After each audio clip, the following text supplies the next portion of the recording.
தான் வரணும். ஸ்கூலுக்கு வரும்பொழுது ஒரு டிசிப்ளின். ஸ்கூலுக்கு வந்த பிறகு அந்த ஸ்கூலில் எப்படி இருக்கணுன்றதை சொல்லிக் கொடுப்பான். ஸ்கூலுக்கு எப்படி வரணுன்றத ஒரு ஒழுங்கு, ஸ்கூலில் எப்படி இருக்கணுன்ற ஒரு ஒழுங்கு. ஸ்கூலில் வேலை செய்யணும்னு தெரியும். எப்படி வேணால் இருக்கிறதுக்கு பிள்ளைங்களை அனுமதிக்க மாட்டாங்க, எப்படி வேணால் வர்றதுக்கு அனுமதிக்க மாட்டாங்க. எப்படி வரணுன்றதுக்கு ஒரு ஒழுங்கு, ஸ்கூலுக்கு வந்த பிறகு எப்படி இருக்கணுன்றதுக்கு ஒரு ஒழுங்கு இருக்குது. எப்படி வேணா போகிற ஒரே இடம் எது தெரியுமா? எப்படி வேணா போகலாம், எப்படி வேணா இருக்கலாம். ஒரே இடம் எங்க? சபை தான். சபைக்கு பாருங்க, ஒரு ஒழுங்கு இருக்காது, ஒரு நேரம் இருக்குமானா இருக்காது, எதுனா ஒரு டிசிப்ளின் இருக்குமானா இருக்காது. நான் எல்லாருக்கும் சொல்ல, சில பேர் அப்படி இருக்கிறாங்க இல்லை. இன்னைக்கு நாம் தேவனுடைய சமூகத்துக்கு, தேவ ஆலயத்துக்கு வர வேண்டிய விதத்தை குறித்து நாம் பார்க்க போகிறோம். இது தெரியாதவங்களுக்கு பிரயோஜனமாக இருக்கும். உங்கள் வாழ்க்கையை சரிப்படுத்திக் கொள்வதற்கு இது அவசியமாக இருக்கும். 2 காரியங்கள் அதிலே இருக்கிறது. எப்படி ஒரு ஸ்கூலுக்கு போனோம் அப்படின்னா, ஸ்கூலுக்கு வர வேண்டிய விதம், ஸ்கூலுக்கு வந்த பிறகு ஸ்கூலில் எப்படி இருக்க வேண்டும், ஒரு கிளாஸ் ரூம், ஒரு டிசிப்ளின், ஒரு வகுப்பறைக்குள்ளே ஒரு ஒழுக்கத்தோடு எப்படி இருக்கணும் அப்படின்றதெல்லாம் இருக்குது. அங்கே நான் கால் நீட்டி தான் உட்காந்துப்பேன், அங்கே முன்னால் இருக்கிற பெஞ்சு, டெஸ்க்கு மேலே புக்கெல்லாம் வச்சு எழுதுறது, அது மேலே நான் கால் வச்சுப்பேன் அப்படின்னா வைக்க முடியாது. நான் எப்போ வேணால் போவேன், எப்போ வேணால் வருவேன், இருக்க முடியாது. நான் இப்படி என் ஃப்ரெண்ட்ஸு கூட உள்ள என்ன செய்வேன், பேசின்னு இருப்பேன், செய்ய முடியாது.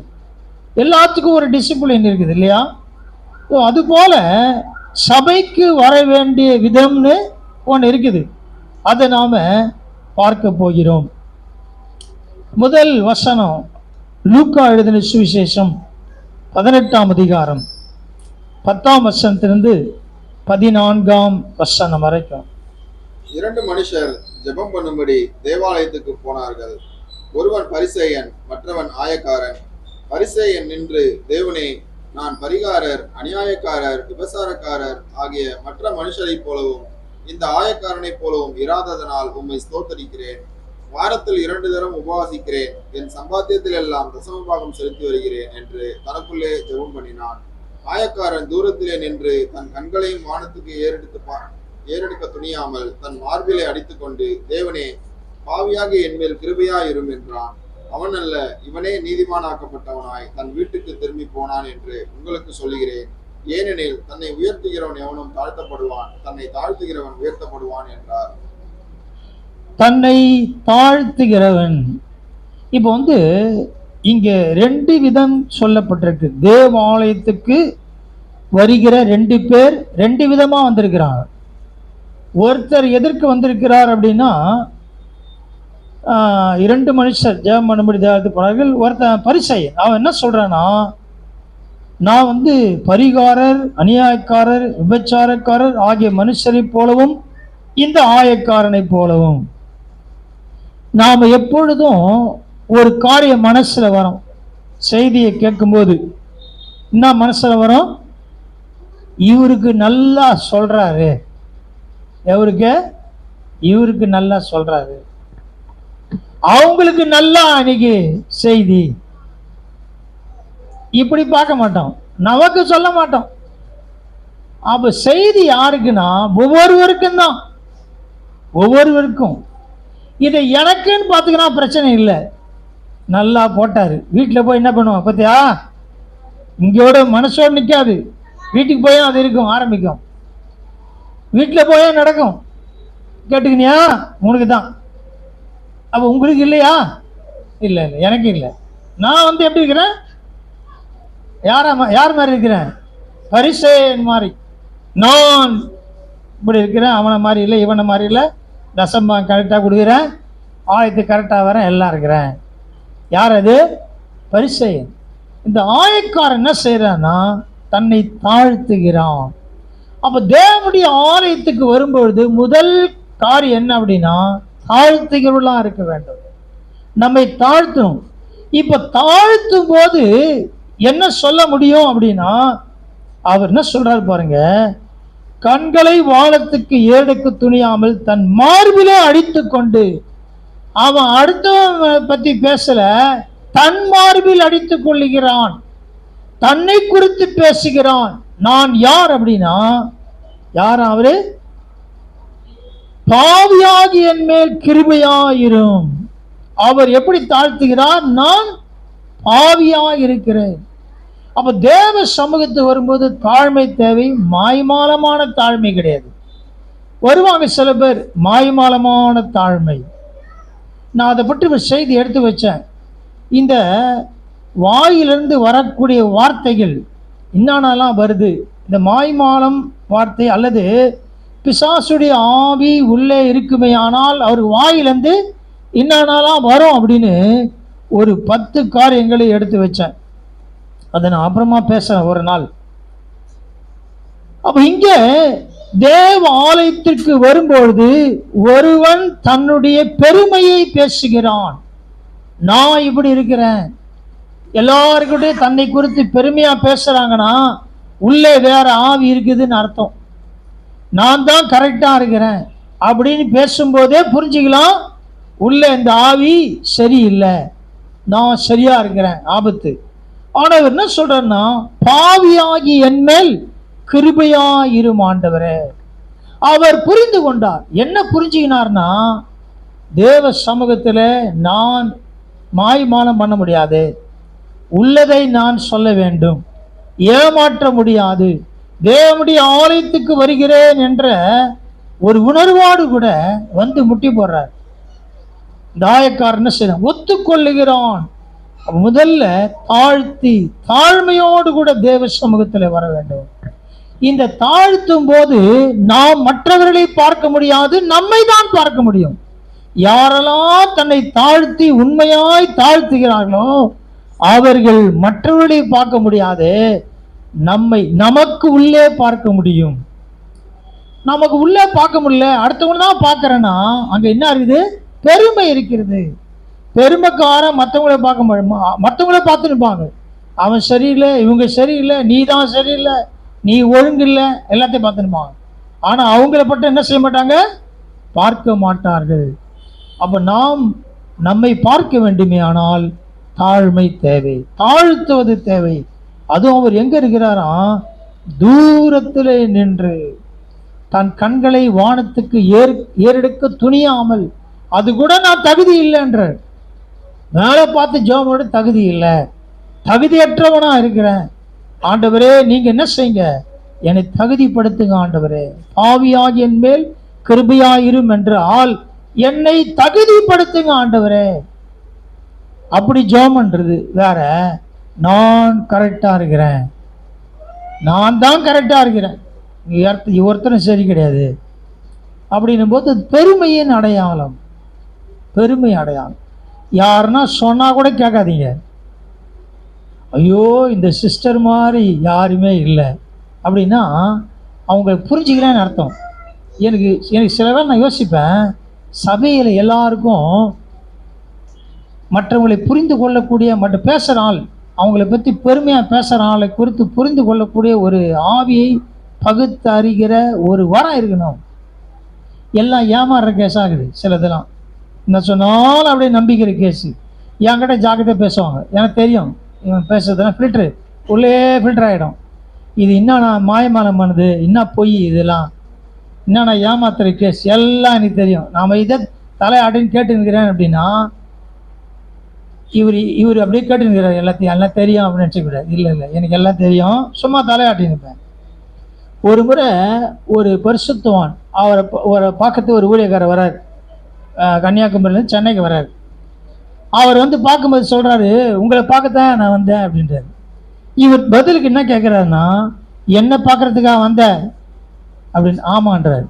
திரும்ப கேட்குறாரு, என்ன பார்க்கறதுக்கு வந்தியா? ஆமான்றார். 3வது முறை என்ன தான் பார்க்க வந்தியா அப்படின்போது அவர் உள்ள கொஞ்சம் வேலை செய்யுது. அவர் என்ன சொன்னார் தெரியுமா, நான் இந்த மெட்ராஸுக்கு வந்து ஒரு வேலையாக வந்தேன், அப்படியே உங்களை பார்த்துட்டு போகலான்னு வந்தேன். இவர் அமைதியாக இருந்தார். என்ன அப்படின்னா ஒரு சின்ன விஷயந்தான். அப்போ ஏன் அதை சொல்கிறாருன்னா, அவரை ப்ளீஸ் பண்ணுறார், அப்படியே அவரை உயர்த்துறார். அப்போ அவர் ஒரு பரிசுத்தவானா இருக்கிறதுனால அவர் அதை விரும்பவில்லை.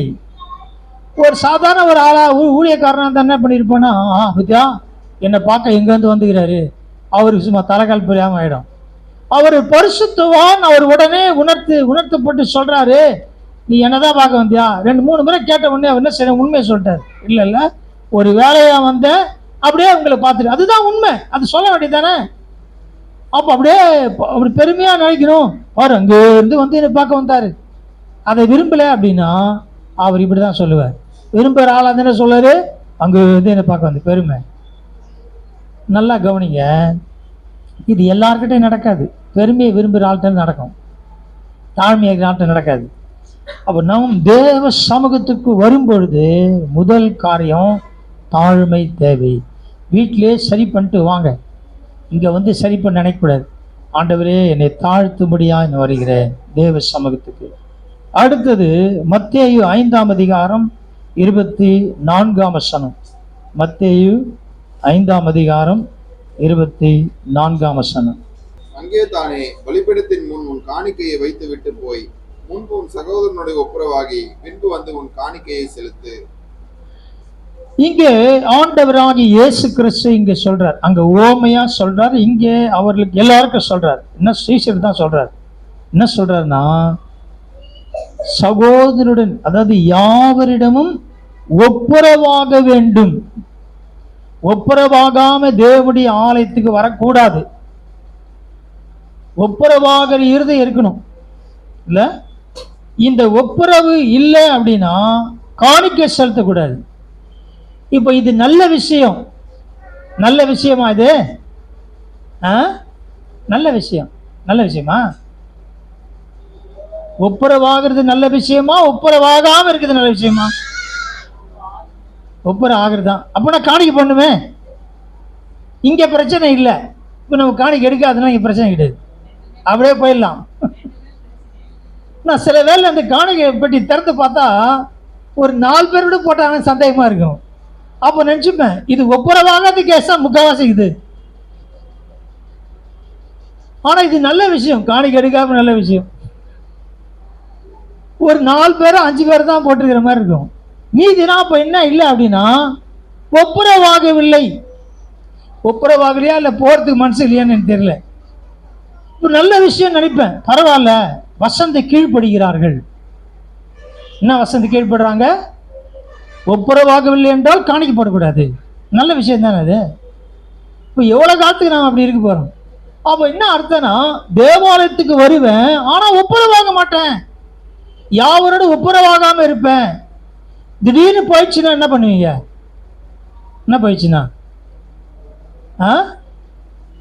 எப்போ போவோன்னு தெரியாது. ஆயத்தமாக இருக்கணும். ஒப்புரவாகாமல் நீங்கள் மேலே போய் அங்கே நின்று எதுவும் கதையெல்லாம் அங்கே சொல்ல முடியாது. அப்போ எப்பொழுதும் தேவனுடைய ஆலயத்துக்கு வரும்பொழுது நான் யாவரோடும் ஒப்புரவாகி இருக்கிறேன், குடும்பத்திற்குள்ளே ஒப்புரவாகி இருக்கிறேன். இது கேட்கறதுக்கு கொஞ்சம் கஷ்டமாக தான் இருக்கும். நான் எதையும் சொல்ல, போட்டுக்கிட்டு தான் சொல்கிறேன். உங்கள் பைபிளில் இருக்கிறதா நான் சொல்கிறேன். உங்கள் பைபிளில் இருக்குதே, நீங்கள் தான் வாசிங்க. உங்கள் பைபிளில் என்ன இருக்குதோ அதை தான் நான் உங்களுக்கு சொல்கிறேனே தவிர சொந்தமாக எதையும் சொல்ல. இயேசு கிறிஸ்துவுடைய முதல் செய்தியில் என்ன இருக்குதுன்னா, ஒப்புரவாகாமல் என்ன செய்யாத, காணிக்கப்பட்டுக்கிட்டு போகாத. நல்ல செய்தி. நல்ல செய்தியா? நல்ல செய்தியா இல்லை. அப்படின்னா எவ்வளோ காலத்துக்கு நாம் ஒப்புரவாகாமல் இருப்போம்? இல்லை, எவ்வளோ காலத்துக்கு ஒப்புரவாகாமல் இருப்போம்? நம்ம ஆராய்ந்து பார்க்கணும். நான் தேவனுடைய ஆலயத்துக்கு போகிறேன், எல்லாரோடையும் நான் ஒப்புரவாகி இருக்கிறேனா? இல்லை சண்டை போட்டு அப்படியே இருக்கிறேனா? இல்லை அந்த சண்டை உணர்வோடு தான் வாழ்ந்து நிற்கிறேனா? அந்த எரிச்சலோடு தான் இருக்கிறேனா? அதே அப்படியே வந்து நிற்கிறேனா? இல்லை, நம்மை ஜாக்கிரதையாய் நாம் நம்மை காத்துக்கொள்ள வேண்டியது அவசியமா இருக்கிறது. ஒப்புரவாகணும், யாவரோடு ஒப்புரவாகணும். போய் கேட்கணும் எல்லாருக்கிட்டையும். நான் போய் மன்னிக்கு கேட்பேன், தைரியமாக கேட்பேன். நான் வந்து தப்பு பண்ணிட்டேன், இல்லை ஏதாவது என்னை குறித்து கசப்பா யாரை வச்சுக்கிறாங்கன்னா அந்த அந்த நிலையில இருக்கக்கூடாது, சரியாயிடணும். 3வது காரியம், அப்போஸ்தலர் 2ஆம் அதிகாரம் 44ஆம் வசனம். அப்போஸ்தலர் 2ஆம் அதிகாரம் 44ஆம் வசனம். விசுவாசிகள் எல்லாரும் ஒருமித்திருந்து சகலத்தையும் பொதுவாய் வைத்து அனுபவித்தார்கள். இப்ப இங்க பாத்தீங்கன்னா விசுவாசி எல்லாரும் ஒருமித்திருந்து, இங்க ஒரு ஐக்கியம் தேவை, சபைக்குள்ளே ஒரு ஐக்கியம் தேவை. என்னை பார்க்காத விட ஓடுறான்லாம் இருக்கிறான், ஒரே ஓட்டம். மூஞ்ச திருப்பி ஒரே ஓட்டம் வரும். ஏன்னு எனக்கு புரியல. அப்ப என்னன்னா ஐக்கியம் இல்லை. எல்லாரோடையும், சபைக்குள்ள இருக்கிற எல்லாரோடும் ஒரு நல்ல ஐக்கியம் இருக்குதா? எனக்கு இருக்குது, எல்லாரோட ஐக்கியம் இருக்குது. நான் யார் வீட்டுக்கு வேணா போகலாம் ஜெபம் பண்றதுக்கு. அதுதான் நான் ரொம்ப ஸ்ட்ரிக்டா சொல்றது. என்னன்னு, காணிக்க வேணாம், சாப்பாடு வேணாம், ஜெபம் பண்றதுக்கு வரேன், அவ்வளோதான். இது தொல்லை இருக்காது. அவங்களுக்கும் பிரச்சனை இல்லை, நமக்கும் பிரச்சனை இல்லை.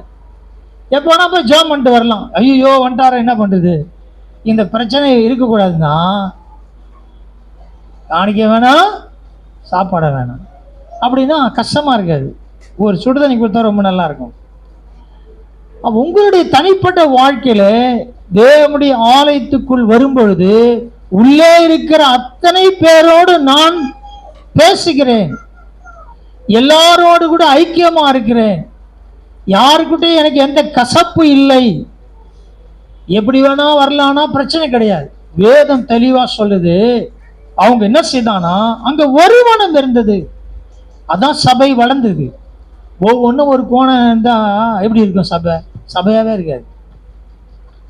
அப்ப ஏன் எப்படி தேவனுடைய ஆலயத்துக்கு வர வேண்டும் அப்படின்னா, இங்க தெளிவா அங்க சொல்லப்பட்டிருக்கிறது. விசுவாசிகள் எல்லாரும், கொஞ்சம் பேர் இப்படி கொஞ்சம் பேர் அப்படி இல்லை, குழுவா இல்லை. சில பேர் சிலர் மட்டும் பேசிப்பாங்க, அப்படியே போயிடுவாங்க. எல்லாரோடும் இருக்கிற ஐக்கியம் இருக்குதான், எல்லாரோடும் ஒருமித்து யாவரோடும். அதான் சொல்ற, விசுவாசிகள் எல்லோரும் ஒருமித்து இருக்கிறான். அப்படின்னா சபைக்குள் இருக்கிற எல்லாரோடு ஐக்கியம் தேவை. ஒரு நாள் எனக்கு கிடைக்குது. எனக்கு தெரிஞ்சு அந்த காலத்துல சபை முடிஞ்ச பிறகு யாரும் ஓட மாட்டாங்க, உட்கார்ந்து எல்லாரோட பேசிட்டு போவாங்க, உட்காருவாங்க. எல்லாம் சபை முடிஞ்சு 2 மணி நேரம் 3 மணி நேரம் இருந்துட்டு எல்லாரோடையும் அங்க உட்காந்து பேசிட்டு அது பிறகு போறான்னு நான் பாத்துக்கிறேன். சில பேர்லாம் 2 மணி நேரம் 3 மணி நேரம் உட்காந்து பேசிட்டு போவாங்க. ஏன்னா அதுக்கப்புறம் ஐக்கியம் இல்லை. அதோட அடுத்த வாரம் தான். எல்லாரோடு கூட ஒரு நல்ல ஐக்கியம் நமக்கு தேவை. ஐக்கியம் இல்லாமல் இருக்கக்கூடாது. அடுத்தது எபிரேயர் 12ஆம் அதிகாரம் 28ஆம் வசனம். எபிரேயர் 12ஆம் அதிகாரம். ஆதலால் அசைவில்லாத ராஜ்யத்தை பெறுகிறவர்களாகிய நாம் பயத்தோடும் பக்தியோடும் தேவனுக்கு பிரியமாய் ஆராதனை செய்யும்படி கிருபையாய் பற்றி கொள்ள கடவோம். ஆமா, எப்படி இருக்கணுமா? பயத்தோடும் பக்தியோடு கூட வர வேண்டும். ஆண்டவராகிய கர்த்தரை உண்மையாய் ஆராதிக்கும்படி வர வேண்டும். இங்க கவனிங்க, நாம் எப்படிப்பட்டவர்களா இருக்கிறோம் அப்படின்னா, அசைவில்லாத ராஜ்யத்தை பெரியவர்களாகிய நாம் யார்? அசைவில்லாத ராஜ்யம். இப்போ எங்க இருக்கிறோம்னா அசைக்கப்படக்கூடிய ராஜ்யத்தில் இருக்கிறோம். இது அசையும், இந்த பூமி அசையும். இந்த பூமி ஒரு நாள் அழிந்து போகும், ஒன்றும் இல்லாமல் போயிடும், வானம் பூமி ஒழிந்து போயிடும். ஆனா நமக்கு ஆண்டவராய் கர்த்தர் அசைவில்லாத நித்தியமான ராஜ்யத்தை வைத்திருக்கிறார். இந்த நித்தியமான ராஜ்யத்தை எப்படி நாம பெற்றுக்கொள்ள முடியும்? பெரியவர்களாகிய நாம் எப்படி இருக்க வேண்டும் அப்படின்னா, எப்படி ஆண்டவராய் கர்த்தரை ஆராதனை செய்யணும் அப்படின்னா, பயத்தோடும் பக்தியோடும் தேவனுக்கு பிரியமாய், வெல் ப்ளீசிங், தேவனுக்கு பிரியமாய் ஆராதனை செய்ய வேண்டும். நம்முடைய ஆராதனை தேவனுக்கு பிரியமா இருக்கிறது என்று தெரிஞ்சாதான் நாம் அப்படி ஆராதிப்போம். அதுவே தெரியலனா எப்படி இருக்கும்? ஏதோ ஒன்று கூத்து, அவ்வளோதான். நல்லா இருக்கணும், ஆராதனை எப்படி இருந்துச்சு? சூப்பராக இருந்துச்சு, அவ்வளோதான். நான் எப்படி ஆராதிக்கிறேன்? தேவனுக்கு பிரியமாய் ஆராதிக்கிறேனா அது தெரியாது. தேவனுக்கு பிரியமா ஆராதிக்கிறேன்னா அது தெரியல. ஆனா ஆராதனை நல்லா இருந்துச்சு தெரியும். எப்படி நல்லா இருந்துச்சு? மியூசிக்லாம் நல்லா இருந்தது இல்ல, மியூசிக்கு ரொம்ப நல்லா இருந்துச்சு, அதனால ஆராதனை நல்லா இருந்தது. நல்லா பாடினாங்களே, கொயர்லாம் நல்லா இருந்தது இல்லை, எல்லாம் நல்லா இருந்துச்சு, அதனால ஆராதனை நல்லா இருந்தது. ஆனா இங்க தேவனுடைய ஆலயத்தில் எப்படின்னா, தேவனுக்கு பிரியமாய் ஆராதிக்க வேண்டும். நான் எனக்கு பிரியா இருக்கணும் முதல்ல, அப்புறம் தேவனுக்கு பிரியா இருக்கணும். தேவன் நான் ஆராதிக்கிறதுல பிரியப்படுகிறாரா, அது முதல்ல பார்த்தோம். ஒருத்த மேல ஆண்டவர் பிரியமா இல்லை. ஒருத்தர் சொல்றாரு, அவன் அல்ல இவனே நீதிமானாக்கப்பட்டான். அப்ப தாழ்மையோடு தேவ சமூகத்துக்கு வரும்பொழுது நாம் எப்படி போறோம் அப்படின்னா, நீதிமானாக்கப்பட்டு போகிறோம். ஒவ்வொருத்தரும் சொல்றோம், நீதிமானாக்கப்பட்டு போகிறோம். அப்ப இந்த இடத்துல தேவனுக்கு பிரியமான ஆராதனை, தேவனுக்கு பிரியமாய் வெல் ப்ளீசிங் அப்படி நமக்கு இருக்கணும். கிருபை செய்யும்படி கிருபையை பற்றி கொள்ள கடவோம். நம்முடைய தேவன் பட்சிக்கிற அக்கினியா இருக்கிறாரு. எப்படி இருக்கிறதா? பட்சிக்கிற அக்கினியா இருக்கிறார். இது யாருமே சொல்ல மாட்டாங்க. தேவன் பட்சிக்கிற அக்கினியா இருக்கிறார்னு யாரா சொல்லுவாங்களா? ஏன் சொல்ல மாட்டாங்க? இதுவும் பைபிள்ல தான் இருக்கு. உங்க பைபிள்ல இருக்குதா பாருங்க, இருக்குதா? ஆமா. அப்படின்னா நான் சொல்றது உண்மைதானா? அதை மட்டும் விட்டுருவோம். எதெல்லாம் நமக்கு பிடிக்கலையோ அதெல்லாம் விட்டுருவோம். வாக்கு தத்துவம் எப்படி இருக்கணும்? கீழாவாம மேல போகணும். சாரி மேல ஆகணும். இல்ல, மேல போகணும்னு வசனம் இருக்குதா? மேல போன வசனம் இருக்குதா? இருக்குது, இல்லாம இல்லை. அதுவும் இருக்குது, இதுவும் இருக்குது. வாளாகாமல் தலையாயும் நல்லா இருக்குது. இதெல்லாம் அதை விட்டுட்டு கர்த்தர் பட்சிக்கிற அக்கினியா இருக்கிறார் அப்படின்னா நல்லா இருக்குது. அது நல்லா இல்லை. ஏன் நல்லா இல்லைன்னா, வெல் ப்ளீசிங், தேவனுக்கு பிரியமாய் ஆராதனை செய்யும் போது எல்லாம் நல்லா இருக்கும். ஏன் நல்லா இல்லைன்னா, தேவனுக்கு பிரியமா இல்லை. நம்முடைய ஆராதனை தேவனுக்கு பிரியமாக தான் அப்படின்றத நான் பார்க்கணும். அடுத்தது பக்தியுடன் வர வேண்டும். அதுவே இருக்குது. நாம் பயத்தோடும் பக்தியோடும் தேவனுக்கு ஆராதனை செய்ய வேண்டும். எப்படி வரணுமா? பயபக்தியோடு கூட. இருக்குதா? பயபக்தியோடு வருமா? ஏனோ தானான்னு வருமா? இல்ல, ஸ்கூல்ல ஹோம்ஒர்க் செய்யலைன்னா பயப்படுறான். இப்போ அதெல்லாம் போயிடுச்சு. ஒரு காலத்துல அந்த பயம் இருந்துச்சு. இப்போ டீச்சர் தான் ஸ்டூடெண்ட்டை பார்த்து பயப்படுற மாதிரி ஆயிடுச்சு. அவங்க பயப்படுறாங்க.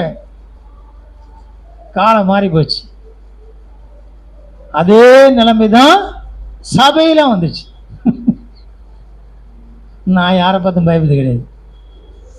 சிலருக்கு இருக்கு, அது போயிட்டா என்ன பண்றது, குழப்பம் எப்படி ஓடும்.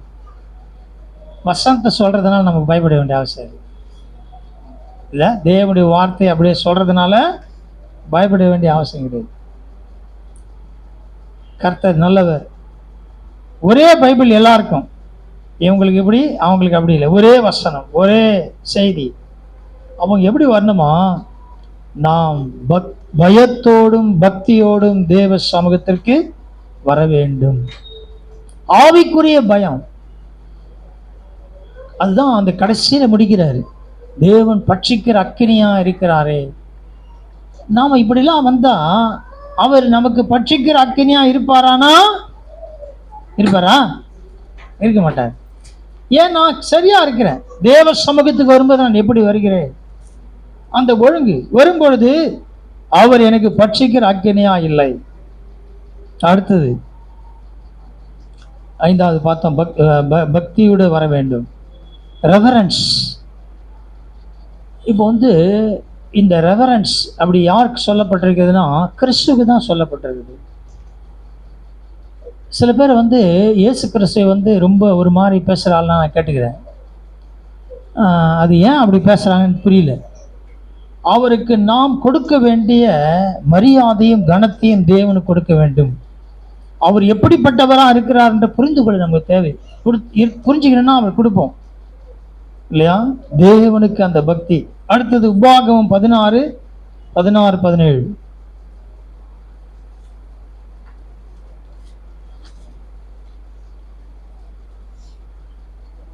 வருஷத்தில் 3 தரம் புளிப்பில்லாத அப்ப பண்டிகையிலும் வாரங்களின் பண்டிகையிலும் கூடார பண்டிகையிலும் உன் ஆண் மக்கள் எல்லாரும் உன் தேவனாகிய கர்த்தர் தெரிந்து கொள்ளும் ஸ்தானத்திலே அவர் சந்நிதிக்கு முன்பாக வந்து காணப்பட கடவர்கள். ஆனாலும் அவர்கள் கர்த்தருடைய சந்நிதியில் வெறுங்கையோடே வராமல் உன் தேவனாகிய கர்த்தர் உனக்கு அருளிய ஆசீர்வாதத்திற்கு தக்கதாக அவனவன் தன் தன் தகுதிக்கு ஏற்றபடி காணிக்கையை கொண்டு வர கடவன். ஆமா, சும்மா வரக்கூடாது என்றார். கர்த்தருடைய சந்நிதி வெறும் கையோடு வராமல் உன் தேவனாகிய கர்த்தர் உனக்கு அருளின ஆசீர்வாதத்துக்கு தக்கதாக ஆண்டவர் ஆசீர்வதித்திருக்கிறார் என்பதை நான் எப்படி சொல்ல முடியும்? சாட்சியில சொல்றோம். ஆண்டவர் ஆசீர்வதித்திருக்கிறார். இந்த வருஷம் இது வாங்கினேன், அதை வாங்கினேன், இதை செய்தேன், எல்லாம் செய்தேன், போதுமா அது அப்படின்னா இல்லை. வெறும் கையா வரக்கூடாதுன்ற தேவன் ஆசீர்வதித்திருக்கிறார் என்பதை நான் என்ன செய்கிறேன்? வெளிப்படுத்துகிறேன். இப்படி தேவனுக்கு கொடுக்கிறதுனாலே. அடுத்தது லேவியராகமம் 23:3-4. லேவியராகமம் 23:3-4. 6 நாளும் வேலை செய்ய வேண்டும். 7ஆம் நாள் பரிசுத்த சபை கூடுதலான ஓய்வு நாள். அதில் ஒரு வேலையும் செய்ய வேண்டாம்.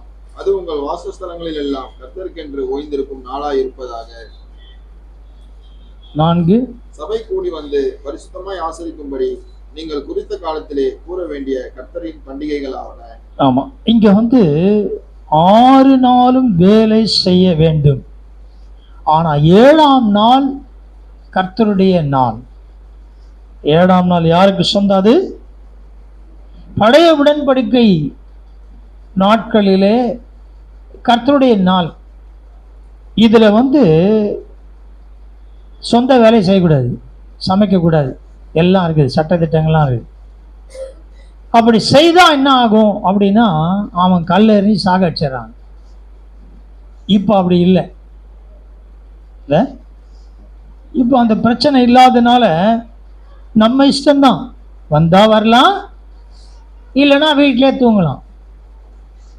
ஆனால் கர்த்தருடைய நாளை 6 நாள் எனக்கு தேவன் கொடுத்த அந்த 6 நாளுக்கு 7ஆம் நாள் நான் நன்றி செலுத்தும்படியாக வருகிறேன்.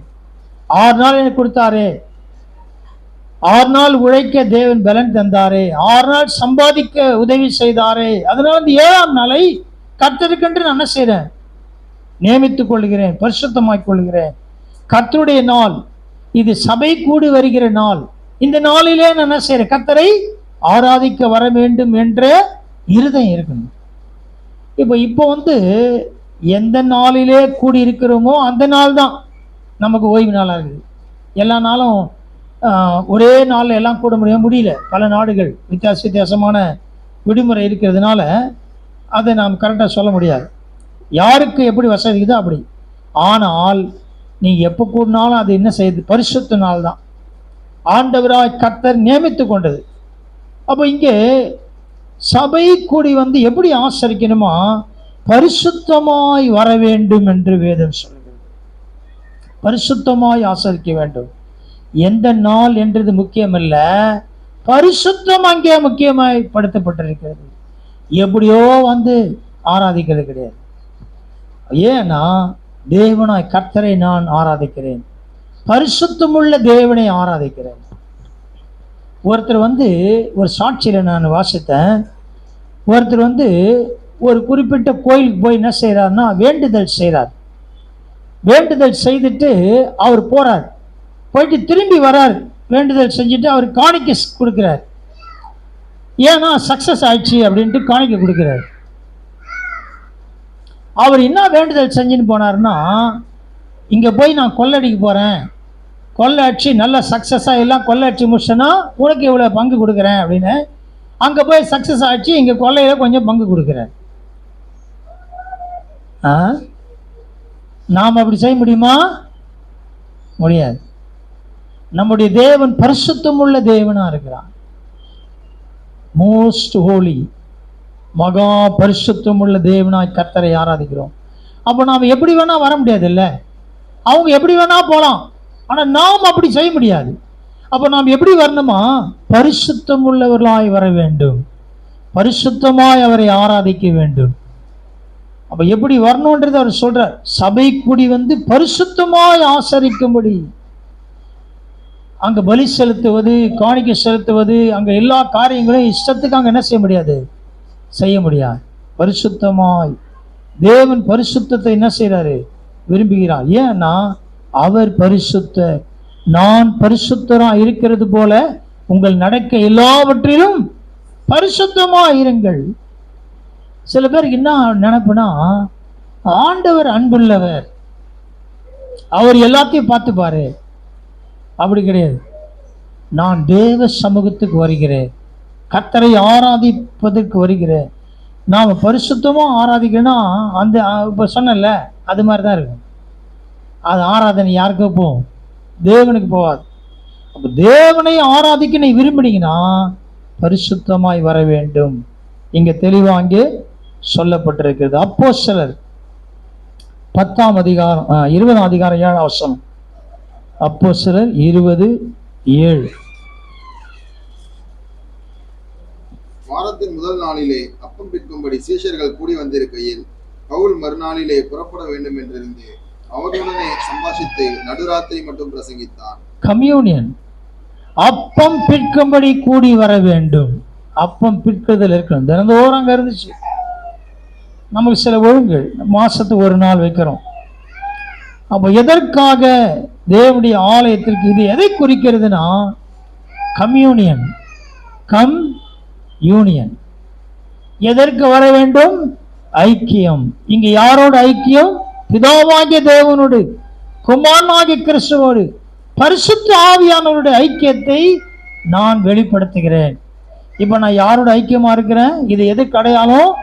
நான் பிதாவாகிய தேவனோட ஐக்கியமா இருக்கிறேன், குமாரனாகிய கிறிஸ்துவோட ஐக்கியமா இருக்கிறேன், பரிசுத்த ஐக்கியமா இருக்கிறேன் என்பதை வெளிப்படுத்ததான் இந்த கம்யூனியன், இந்த திருவிருந்து, இந்த பந்தி, இந்த அப்பம் பிற்குதல்.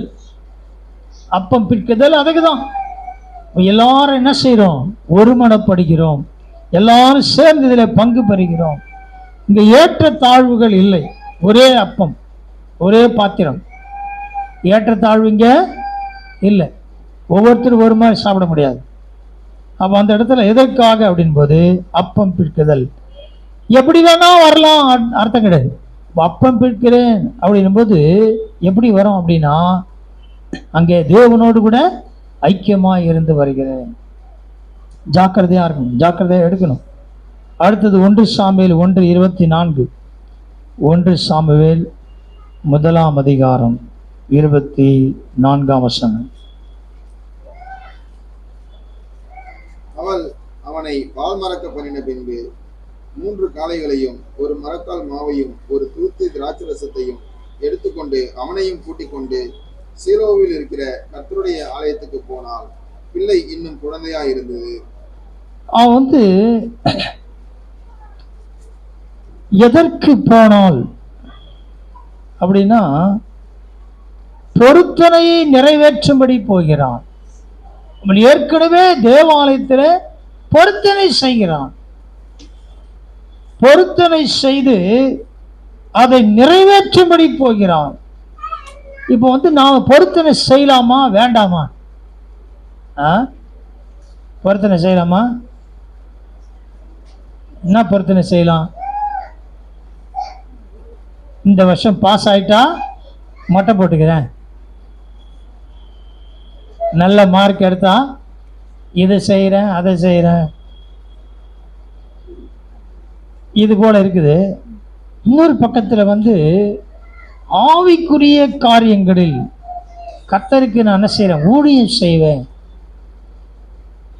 சரியான நேரத்துக்கு வருவேன், தவறாமல் வருவேன், தேவனுடைய காரியங்களில் உண்மையா இருப்பேன் அப்படி என்ன செய்யலாம்? பொருத்தனை செய். இந்த அம்மா என்ன பொருத்தனை செய்தாங்க? குழந்தைக்காக ஜெபம் பண்ணுறாங்க. குழந்தை பிறந்தா நான் என்ன செய்வதை தேவனுடைய ஆலயத்தை கொடுத்தவருடைய ஊழியத்திற்காக அவங்க செய்த பொருத்தலின்படியே அப்படியே நிறைவேற்றும்படி வருகிறார்கள், நிறைவேற்றுள்ளார்கள். முதல் காரியம் என்ன பார்த்தோம்? தாழ்மை, தாழ்த்த வேண்டும். அப்ப தேவனுடைய ஆலயத்திற்கு வரும்போது நம்மை மற்ற நேரத்தில் எப்படி இருக்கலாம், எப்படி வேணா இருக்கலாமா? அல்ல, தாழ்மையோடு கூட. ரெண்டாவது பார்த்தோம், சகோதரனுடன் அல்லது யாவரோடும் கூட. நான் சகோதரோடு நல்லா ஒப்புரவா இருக்கிறேன், சகோதரியோடு தான் ஒப்புரவா இல்லை. ஆனா பைபிள் என்ன போட்டுக்குது? சகோதரோடு மட்டும்தான் போட்டுக்குது. இல்ல, மாமியார் கூட போட்டுக்குதா? கணவன் கூட போட்டுக்குதா? மனைவி கூட போட்டுக்குதா? சகோதரி போட்டுக்குதானா? இல்ல. நாத்தனார் போட்டுக்குதா? இல்ல. அப்படின்னா நான் இப்ப என்ன செய்யலாம்? எல்லாத்தையும் போட்டுதா பைபிள் பெருசாயிடும். அதனால ஒன்று போட்டாலே எல்லாருக்கும் போட்ட மாதிரி தான். யாவரோடும் சமாதானமா இருக்க வேண்டும், யாவரோடும் என்ன செய்யணும்? ஒப்புரவாகி இருக்க வேண்டும் என்று சொல்லி பார்த்தோம். நாம எல்லாரோடும் ஒப்புரவா இருந்தா தேவனோடு ஒப்புரவாகி இருக்க முடியும். நாம இங்க யாரோட ஒப்புரவாக முடியலன்னா தேவனோட ஒப்புரவாகவே முடியாது. அவங்கள நீங்க 100% நீங்க நம்பலாம். என்னன்ட்டு, இவங்க தேவனோட ஒப்புரவாகாத ஆளு. நீங்க ஒப்புரவாகணும்னு சொல்லும் போதே ஆத்திரம் வரும். அந்த ஆத்திரம் வந்துச்சா நீ கண்டுபிடிச்சிங்க. சில ஆளுங்க சொல்லுவாங்க பயங்கரமாலாம், அந்த ஆத்திரம்னு சொல்லலாம், நீங்க நம்பலாம் இவங்க தேவனோட ஒப்புரவாகல. நீங்க தேவனோட ஒப்புரவாகலைன்னா நீங்க யாரோட ஒப்புரவாகி இருப்பீங்க தெரியுமா? பிசாசு கூடயா? பிசாசு கூடயா? பிசாசு கூடயா இல்லையா? பயமாகுதா? நான் சொல்ல, அவங்க தான் சொன்னாங்க நீங்கள் தேவனுடைய ஒப்புரவாள்னா பிசாசு கூட ஒப்புரவா இருப்பீங்கன்றாங்க. நான் சொல்ல அது உண்மையா அப்படின்னா இவங்க உண்மையான்றாங்க. கர்த்தர் நல்லவர், நான் கர்த்தர் நல்லவர் மட்டும் தான் சொன்னீங்க, வேற எதுவும் நான் சொல்ல. அதனால ஜாக்கிரதை. சாட்சி உள்ளே இருக்குது.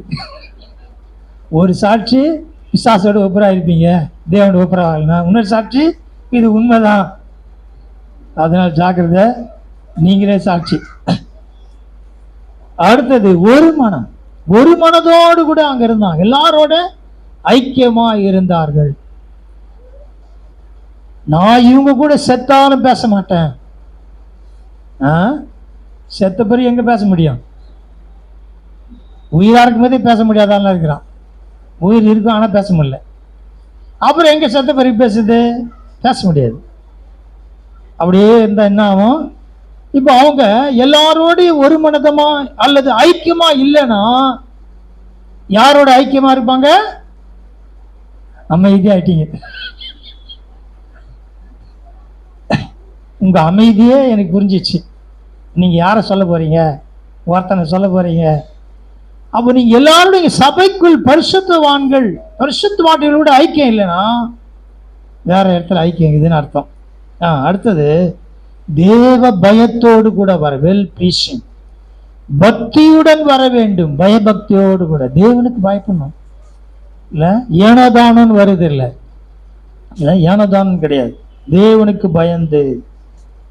அடுத்தது ஆண்டவருக்கு கனம் பண்ணும்படியா காணி கொண்டு வரும் போது. அடுத்தது பரிசுத்தத்தோடு, மிக மிக முக்கியமான காரியம், பரிசுத்தத்தோடு கூட வரணும்.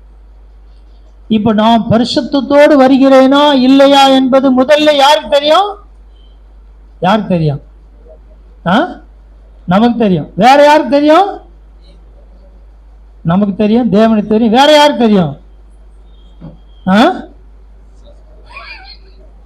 இதையும் நீங்களே சொல்றீங்க, பரவாயில்ல, நான் சொல்ல. எனக்கு பயம்லாம் இல்லை, பிசாசு தான். நீங்க செய்யற ஒவ்வொரு காரியங்களும் நம்முடைய சிந்தை பிசாசு தெரியாது, நம்ம என்ன யோசிக்க தெரியாது, ஆனா கிரியைகள் தெரியும். அப்ப நான் பரிசுத்தமா இருக்கிறேன்னா இல்லையாண்டு எனக்கு தெரியும், தேவனுக்கு தெரியும். தேவன் சிந்தையை கூட ஆண்டு அறிந்திருக்கிறார், ஆனா பிசாசுக்கு யோசிக்க தெரியாது. ஆனா கிரியை வச்சுதான் அவன் கண்டுபிடிச்சிருப்பான். அப்ப யாருக்கு தெரியுது? விசுவாசத்தை இருக்கு. அடுத்தது அப்பம் பிற்கும்படியான்.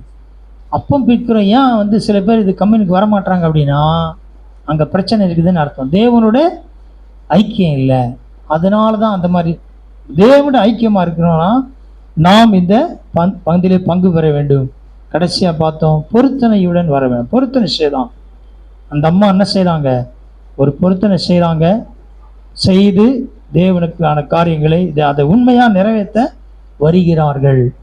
இந்த காலவெளியில் நம்முடைய வாழ்க்கையில் ஆண்டவராய் கர்த்தருடைய ஆலயத்துக்கு வருகிறோம், கர்த்தருடைய சமூகத்துக்கு வருகிறோம். சரீரமாகிய சபையோடு நாம் ஐக்கியமாக இருக்கிறோம். சபை கூடுதலை விட்டு விடாதீர்கள்ன்றார். அப்போ அங்கே வரும்பொழுது நமக்கு இந்த காரியங்களை புரிந்து கொள்ளணும். நான் இப்படி தான் வரணும் ஆண்டவரே. இன்னும் நிறைய விஷயங்கள் இருக்குது. ஆண்டவரை கர்த்தர் நம்ம எப்படி அவர் வர வைக்கிறார் என்பதை அதன்படி நாம் வரும்பொழுது நிச்சயமாய் தேவனுடைய சமாதானம். நீங்கள் போகும்போது சமாதானத்தோடு போவீங்க. சமாதானத்தோட போவோம். தேவனுடைய ஆசீர்வாதத்தை பெற்று போவோம். இல்லை அப்படின்னா ஏதோ வந்தால் ஏதோ போனன்னு தான் இருக்கும். கர்த்தர் நல்லவர். ஜெபிப்போம். பிதாவே, இந்த நல்ல காலவேளை கண்டுபிடிமை ஸ்துதிக்கிறோம். எங்களை தாழ்த்தி உங்களுடைய கிருபையில் கரத்தில் போடுகிறோம். ஆண்டவராய் கர்த்தருடைய சமூகத்தில் உங்களுடைய வார்த்தை தியானிக்க உதவி செய்து ஆண்டவரே, உங்கள் தேவாலயத்துக்கு நாங்கள் எப்படி வர வேண்டும் என்ற இந்த வார்த்தையின்படி நாங்கள் உங்கள் சமூகத்துக்கு வர உதவி செய்யுங்க ஆண்டவரே. ஆண்டவரே, தாழ்மை உள்ளவர்களுக்கு நீங்கள் கிருபை அளிக்கிறேன் வேதத்தை வாசிக்கிறோம். தாழ்த்துகிறவன் கிருபையை பெற்றுக்கொள்கிறான்னு சொல்லி பார்க்கிறான். ஆண்டவரே, எங்களை தாழ்த்தி ஆண்டவரே உடைய கிருபையை பெற்றுக்கொள்ள உதவி செய்யுங்க ஆண்டவரே. உம்முடைய பிரசன்னம் கூட இருக்கட்டும்.